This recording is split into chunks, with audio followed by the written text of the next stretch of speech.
So as you can see here, in preparation to get my inverter installed in this container, I have my back plate welded on using 2 pieces of angle and 3/16 plate steel, which is a perfect way to mount the inverter. You don't have to worry about the back plate catching fire. It's not made of wood, it's made of steel. And it's rugged. It's welded firmly in place. So this should work out well. So here is the inverter that I'm going to install on this back plate. It's actually more than an inverter. It's an inverter. It's a solar charger. And this is a 3 kVA unit from MPP Solar. And I was pretty impressed with it. It has 120 volt outlets built in.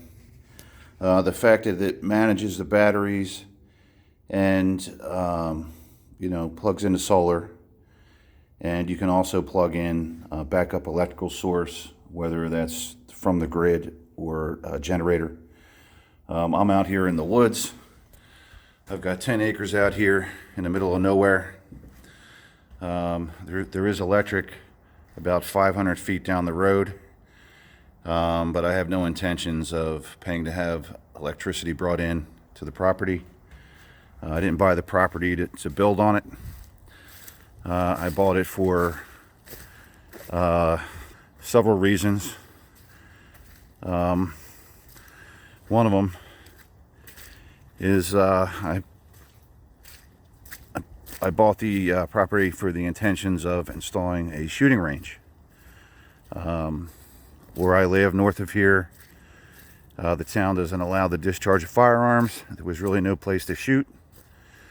Obviously, I'm an enthusiast, so I purchased the property mainly for that reason, but also for other reasons, to utilize just for all-around good fun, ATV riding, so on and so forth.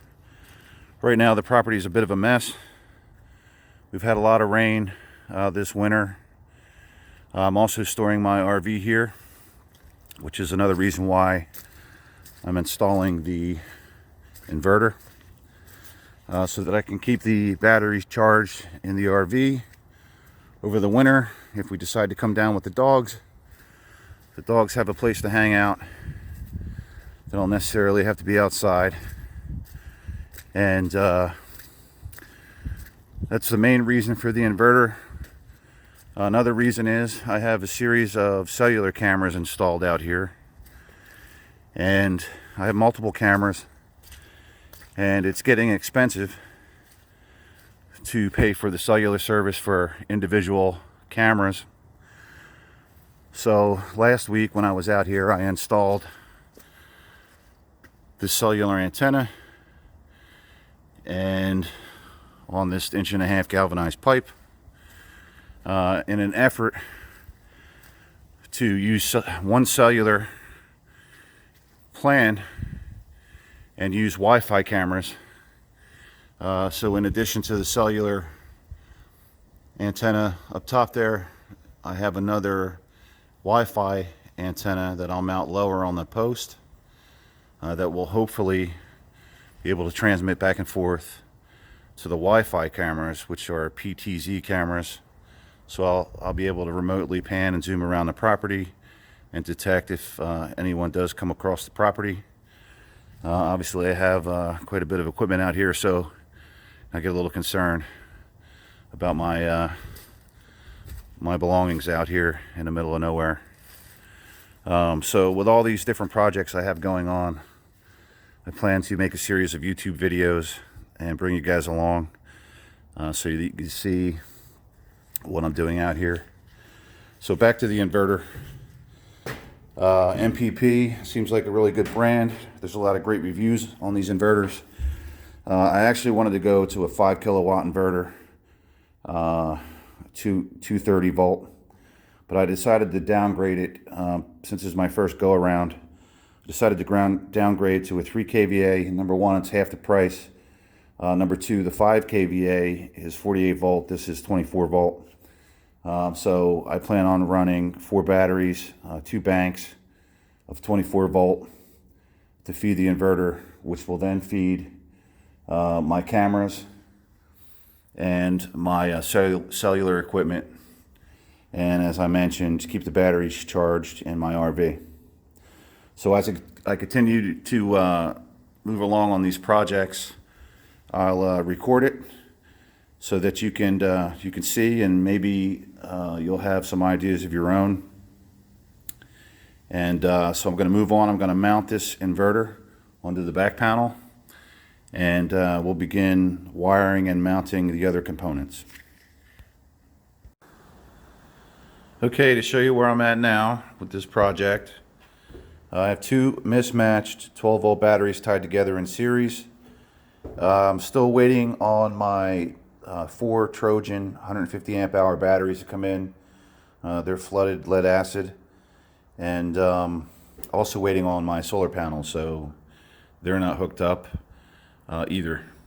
So what I have here is a 130 amp circuit breaker. I'm sorry, that's a 120 amp circuit breaker. I got that from Amazon. I do not recommend it. As you can see here, it cracked. The housing cracked when I was installing it, and it wasn't from over tightening. I had put the self-tapper in only part of the way so that I could line up and level this for the bottom one, and as I was tapping it over, it broke. So it's a piece of Chinese crap that's going back. So this is the DC coming off the battery, going into the inverter. Here you'll see I have a regular standard 120 volt line, which basically was an extension cord that I cut. This is for auxiliary power to the generator. I had it hooked up, and the circuit works fine. It actually charged the batteries a little bit. I tested out the inverter with my grinder and my saw, and on the grinder it was pulling about 300 watts. The saw was pulling about 700 watts under no load.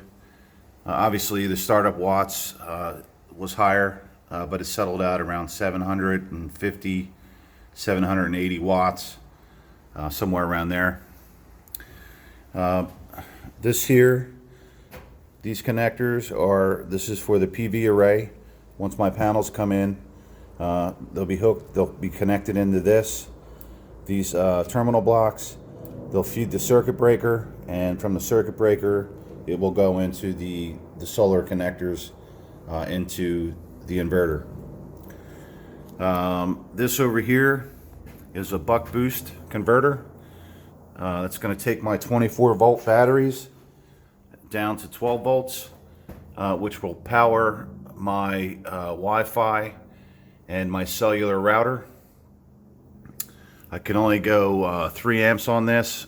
I have to check and make sure. I won't be drawing much more than 3 amps. This here we'll talk about in my next video. So as of right now, I'm pretty impressed. This unit works. It worked on power up. In my next video, we'll go through all the settings. I'll show you a live demonstration with the power saw and with the generator hooked up, and hopefully with my solar panels and batteries. Well, thanks for watching, and stay tuned for the next video. Thank you. Bye-bye.